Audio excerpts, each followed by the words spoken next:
at CatDogFish, we also like to think about and talk about what's happening in the news. There are a lot of headlines that, as pet parents, we are more interested in and want to dig into a little bit more. And pets always make the press. However, unfortunately, there are some Neanderthals who might not agree that animals have feelings or emotions.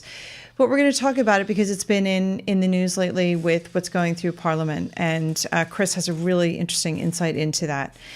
So Chris, can you just first bring us up to date a little bit on what's been happening in Parliament? Sure. What am I reading in these headlines? And don't get too technical because my small brain can't handle it. Because I mean, I know that, and I know Gab will stop me if I go too far. But we do need to just quickly go through what the technicalities were. So obviously, this is to do with Brexit. This is to do with the incorporation of European law into British law, and under Article 13 of the Lisbon Treaty, the European law decided that we would recognise animal sentience, which is the ability to feel pain or pleasure. What's the Lisbon Treaty?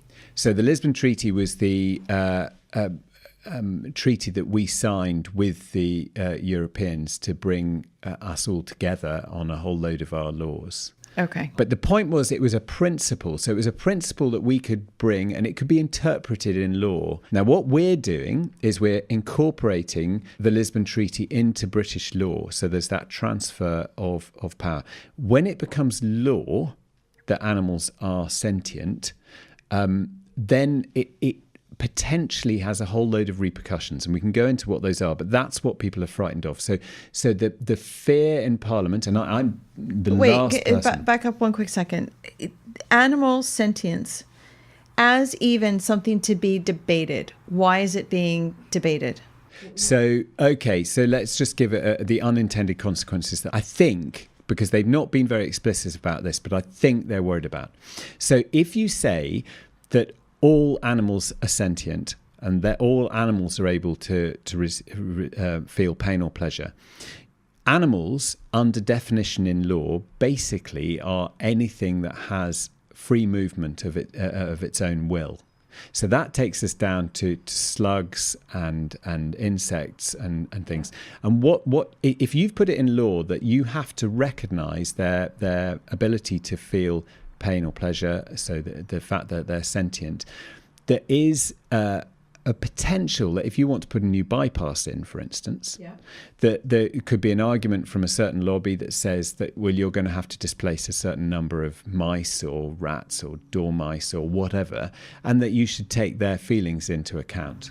Okay. And so the compensation payment for putting in a new bypass might suddenly become absolutely astronomical. Who would they pay? Well, exactly. But I don't, there's lots of, what they're fearing is the unintended consequences. So we can't say that. Let me just bring up one other one, which is very close to people's heart.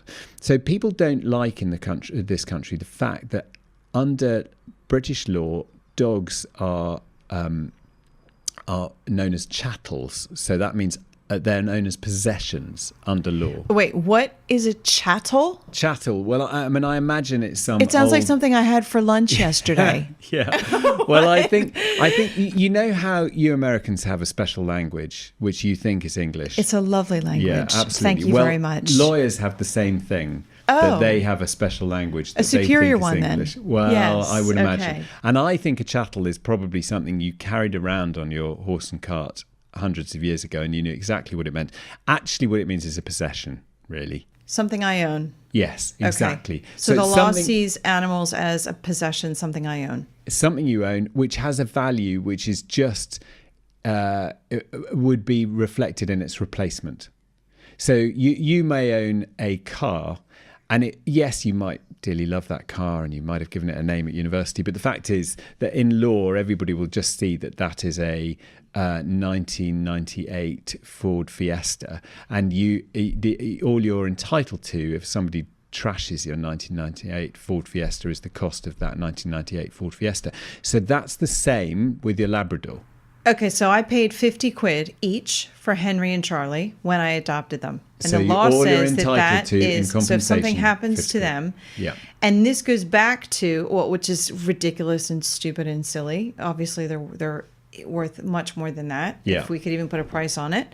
But this comes back to the idea of animal sentience. How? Because if they incorporate in law, rather than just being a suggestion that you should take heed of it, if it's incorporated in law that animals have are sentient and have feelings, you could make a good argument in law that because they had feelings, because they were part of your family, that they're family members, not chattels. Yes. And if you would be maybe seeking compensation above the £50 each for each of your cats. Yeah. The concern there, and this is where it's unintended consequences. So as far as I understand, this was just, the what if thing, which is why they refused to bring it into law. It wasn't that they were arguing that animals weren't sentient. It was just that if it went into this is the UK Parliament. Law, absolutely, then court cases would end up having arguments about this, and compensation payments could go up through the roof. Now, if compensation payments go up through the roof, you and I know that there's no magic compensation tree. We all have to pay for it through insurance policies. So you'd be driving your car around with the risk of hitting a dog or a cat, and suddenly the compensation payments are going to be much, much higher. So all our car insurance would go up. All our, general insurances would go up. And so that's one of the potential unintended consequences. And they argued that British law included, animal welfare. The 2006 Animal Welfare Act looked after animal welfare. Now, we can get into detail, which I'm not going to do because everybody will fall asleep, on why we should put some things into a law and some things not into law, etc. I think the risk is that if we leave it up to the government, that they won't take it into account when we want them to take it into account. So we have to watch them very much more carefully. But I can sort of understand why they were nervous about the unintended consequences of making it absolute law. Well, this has been great. Talk to you soon. Bye. Thanks, Gab.